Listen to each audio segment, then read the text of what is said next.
Olá amigos, voltamos aqui ao nosso curso sobre o novo CPC e os reflexos no processo do trabalho. Agora nesse vídeo falando sobre alguns aspectos relacionados ao processo de execução, algumas normas do novo CPC sobre execução que podem ser aplicadas ao processo do trabalho. Nós começamos aqui com a tutela específica, que muitas vezes é utilizada pela Justiça do Trabalho. No que consiste a tutela específica que está prevista no artigo 497 do novo CPC. Quando a gente fala, pessoal, em tutela específica, nós temos a ideia de que o credor da obrigação deve sair do processo exatamente com o bem da vida que teria caso o devedor tivesse cumprido a sua obrigação. Então, deve sair o credor da obrigação do processo exatamente com o bem da vida que teria caso o devedor da obrigação tivesse cumprido a mesma. Vamos a um exemplo que é o exemplo mais simples que existe no processo do trabalho. Anotação da carteira de trabalho. Imaginemos que ao ser contratado por uma determinada empresa, eu tenho direito a ter a carteira assinada. Só que essa anotação da carteira não foi feita pelo meu empregador. Isso faz com que eu vá ao Poder Judiciário, que eu ajuize uma reclamação trabalhista, querendo o quê? A assinatura da carteira de trabalho. Não adianta sair do processo com dinheiro se eu não sair com a carteira assinada. Por quê? Eu quero que o Poder Judiciário determine e eu saia do processo exatamente com esse bem da vida, que no meu caso é a carteira assinada. Não me adianta dinheiro, não me adianta qualquer outra solução. Eu quero especificamente que a carteira seja assinada. É por isso que o juiz vai determinar a assinatura da carteira, vai impor multa diária. Se for o caso, a própria Justiça do Trabalho vai assiná-la para que eu saia ao final do processo com a carteira em minhas mãos assinada. Essa é a tutela específica. Fazer com que o credor da obrigação saia do processo com aquele bem da vida reivindicado. Antes, há anos e anos atrás, nós tínhamos a ideia de que se a obrigação não pudesse ser cumprida, ela seria convertida em perdas e danos. Infelizmente não dá para cumprir essa obrigação, determinei ao devedor que a cumpra, ele não cumpriu, vamos converter em perdas e danos. Não, desde o CPC anterior, isso continua no novo CPC, a ideia é forçar o devedor a cumprir a obrigação. Essa é a ideia de tutela específica. E dentro do processo do trabalho, existem algumas situações bem comuns. Nós podemos colocar aqui, eu coloquei, relacionei no slide para vocês, nós podemos falar de algumas situações mais comuns, como a anotação da CTPS, que é sempre a primeira. Então já coloquei aqui a anotação da CTPS. Eu saio do processo com a minha carteira assinada, seja pelo próprio empregador ou ex-empregador, seja pela Justiça do Trabalho, pela Vara do Trabalho, mas eu saio do processo com a minha carteira assinada.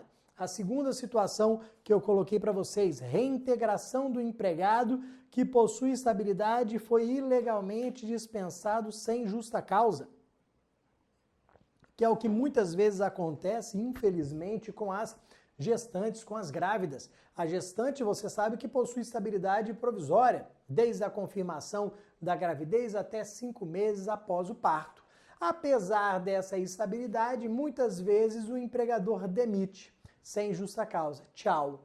Numa situação como essa, o que a gente busca da Justiça do Trabalho? A reintegração.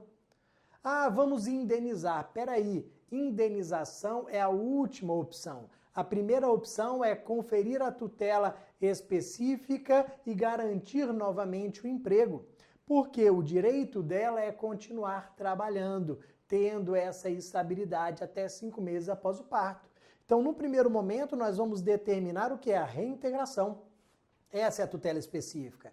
Óbvio que se não for possível a tutela específica, se não for possível a reintegração, o juiz do trabalho vai convertê-la em indenização. Mas isso já é uma segunda situação. A primeira ideia é de tutela específica buscando a reintegração do empregado.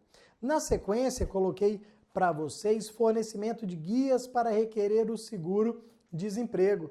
As guias do seguro-desemprego não foram fornecidas pelo empregador, apesar do Bruno ter sido demitido sem justa causa e fazer jus ao seguro-desemprego. O que o juiz vai fazer? Vai determinar ao empregador, ao ex-empregador, que forneça essas guias. Lá na frente nós podemos falar em indenização, a gente pode falar de um dano material, de um dano moral, que inclusive consta na súmula 389 do TST, mas não é o adequado. O adequado é que eu tenha realmente a expedição dessas guias, a entrega dessas guias, para que a parte possa, para que o empregado possa requerer o seu benefício, o seu seguro-desemprego. Então, todas as situações aqui de tutela específica. Tem mais uma: não transferência de empregados, não discriminação de empregados. Então, digamos que eu sou dirigente sindical, por exemplo, tenho a minha estabilidade e o meu empregador determina a minha transferência. Eu tenho direito de não ser transferido, vou à Justiça do Trabalho, peço liminar para não ser transferido, para que o juiz do trabalho determine aqui ao empregador que não me transfira. Essa é a tutela específica, que eu não seja discriminado. Por exemplo, a gente tem uma súmula muito importante, de número 443 do TST, que diz que é inválida, é nula a demissão do empregado doente, do portador de HIV, por uma presunção de discriminação. Imaginemos que, numa determinada situação, um portador de HIV ou de outra doença grave tenha sido demitido sem justa causa. Diante dessa presunção de discriminação, nós vamos nos valer dessa tutela específica para determinar também a reintegração. A própria súmula 443 do TST prevê essa reintegração do empregado. Ok, pessoal? Na sequência, nós vamos tratar ainda nesse vídeo sobre a concessão, alguns artigos aqui relacionados a essa tutela específica. Coloquei aqui o artigo 497 e o seu parágrafo único e vamos ficar nessa tela aqui. Olha o que o artigo 497 fala da concessão dessa tutela específica. Vamos lá, Na ação que tenha por objeto a prestação de fazer ou de não fazer, o juiz, se procedente o pedido, concederá a tutela específica ou determinará providências que assegurem a obtenção da tutela pelo resultado prático equivalente. Nós vamos ver daqui a pouco quais são essas providências, mas vejam que o artigo 497, que prevê a tutela específica, diz que o juiz vai conceder essa tutela específica ou por meio de algumas outras formas, algumas outras providências para que se entregue o resultado prático equivalente. Ou aquilo que o titular, o credor teria, a obrigação, o bem da vida que ele teria, ou algo semelhante, algo equivalente. Só que nós temos aqui as obrigações de não fazer, que nós chamamos também de tutela inibitória, que constam no parágrafo único do mesmo artigo 497. A tutela inibitória, que é aqui a determinação de um não fazer, está previsto no parágrafo único do artigo 497 da seguinte forma. Vamos lá, Para concessão da tutela específica destinada a inibir a prática, a reiteração ou a continuação de um ilícito ou a sua remoção, é irrelevante a demonstração da ocorrência de dano ou da existência de culpa ou dolo. Então, um ponto importante aqui, é irrelevante a demonstração da ocorrência de dano. Primeiro ponto aqui, eu não preciso demonstrar o dano. A ideia, pessoal, do Código de Processo Civil, isso cabe muito bem dentro do processo do trabalho, é evitar o dano.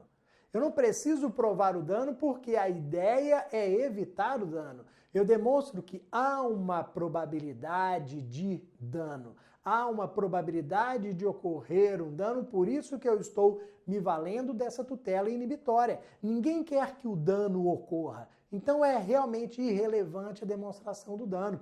E também irrelevante a demonstração do dolo ou da culpa, porque a ideia aqui é tentar evitar o dano. Eu olho para essa possibilidade, essa probabilidade de ocorrência do dano. Se ele vai ocorrer, se tem dolo, se tem culpa, isso não nos interessa. Há uma forte probabilidade dele ocorrer, vamos cessar a atividade, vamos impedir que a atividade continue, que ela sofra uma reiteração, exatamente para evitarmos a ocorrência do dano. Perfeito? Na sequência, o que eu tenho aqui para vocês? Vamos aqui para a execução das obrigações de fazer, não fazer e entrega de coisa. Nós vimos o seguinte, ó, vimos no artigo 497, que nós acabamos de falar, sobre as obrigações. Aqui vamos falar da execução dessas obrigações. E aí vamos lembrar daquela situação da anotação da CTPS. Então, no artigo 497, nós vimos a concessão da tutela específica determinando a anotação da carteira de trabalho. Ex-empregador, anote a carteira de trabalho.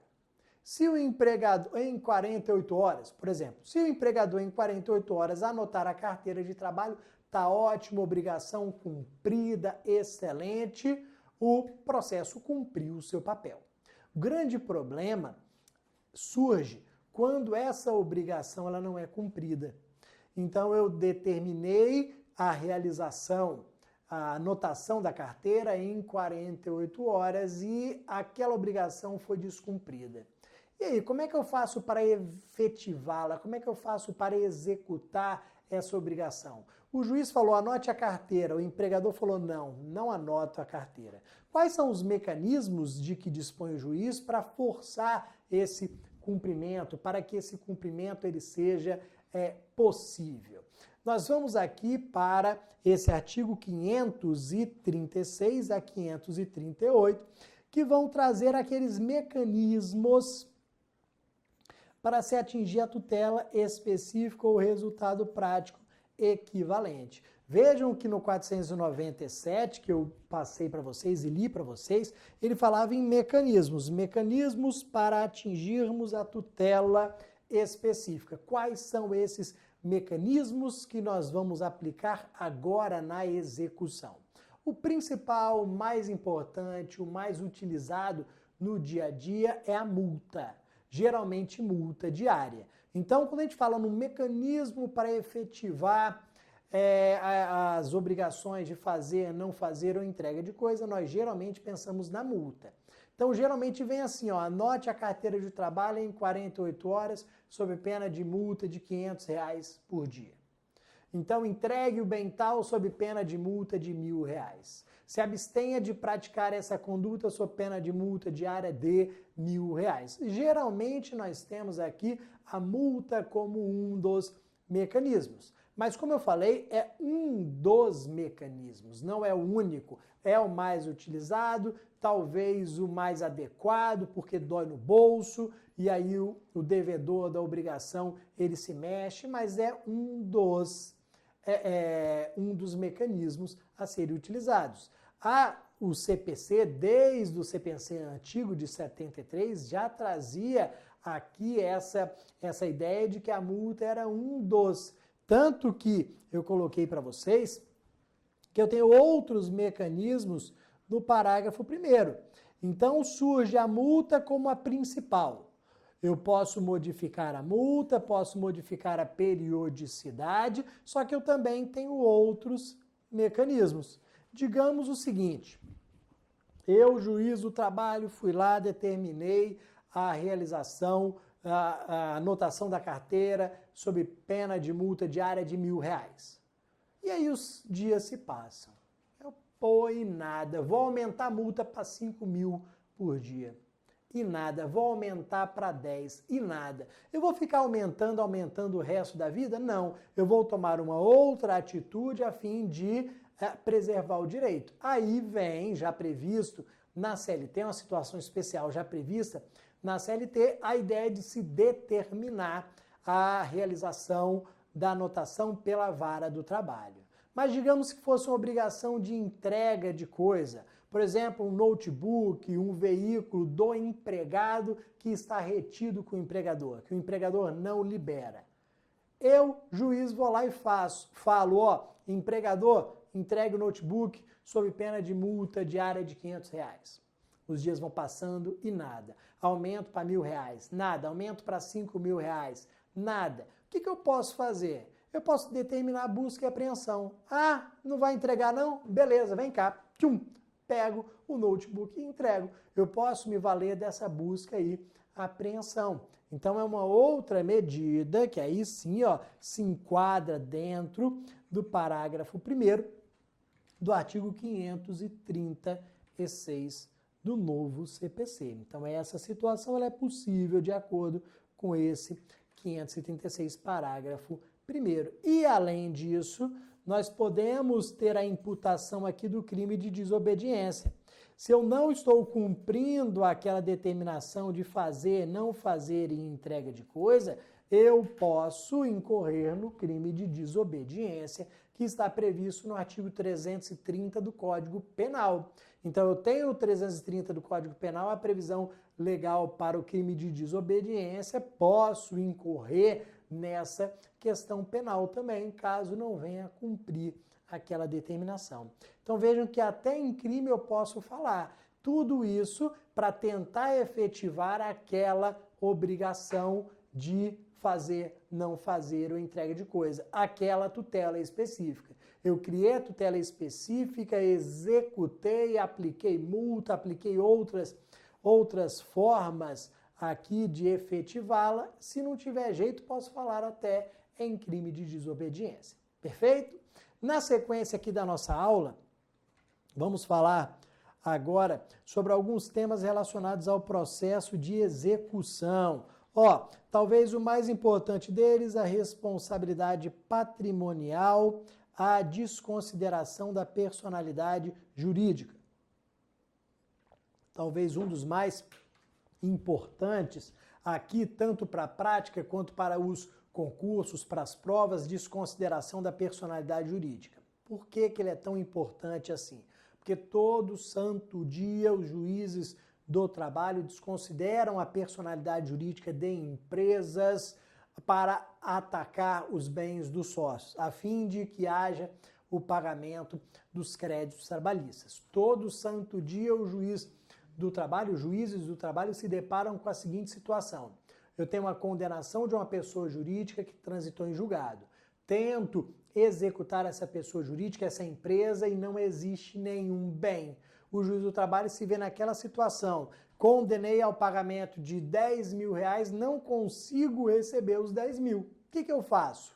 Desconsidero a personalidade jurídica e ataco os bens dos sócios. Vou cobrar aqueles R$10.000 dos sócios. O que acontece, galera? Qual foi a grande modificação aqui com o novo CPC? Nós não tínhamos a previsão de nenhum procedimento, ou seja, nós não tínhamos previsto como realizar essa desconsideração. E aí, geralmente, essa desconsideração vinha no processo do trabalho como uma canetada.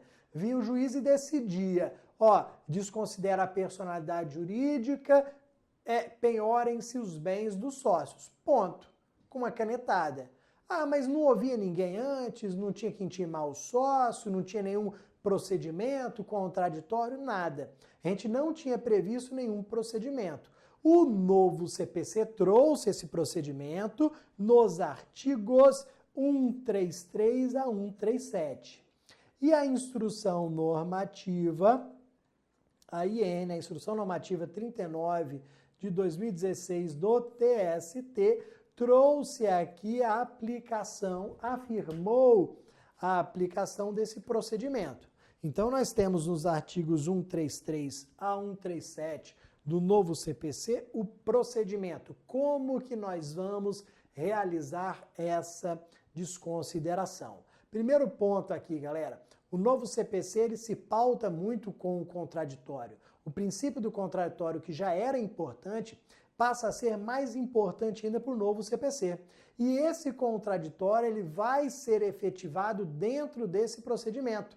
Ou seja, é um procedimento em contraditório para a desconsideração da personalidade jurídica. Eu não vou desconsiderar a personalidade jurídica sem ouvir o sócio. Essa é a ideia. Eu tenho que ouvir o sócio para depois desconsiderar. Eu tenho que ouvi-lo, possibilitar o contraditório, possibilitar uma defesa dentro desse procedimento para só depois poder desconsiderar. Decidir se desconsidero ou se não desconsidero. Essa é que é a ideia. Por isso que o mais importante no primeiro momento aqui é esse contraditório. Nós temos 15 dias de contraditório, ou seja, o sócio vai poder apresentar uma defesa no prazo de 15 dias.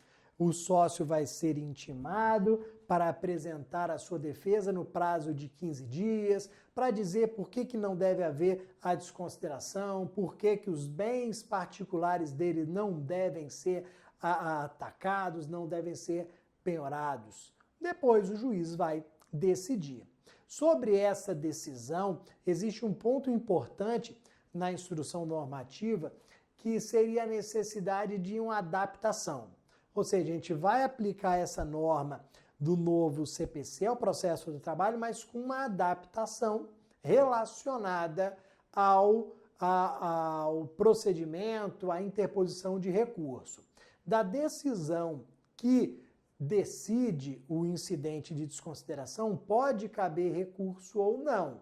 Vai depender do que, Bruno? Vai depender do momento em que essa desconsideração for realizada.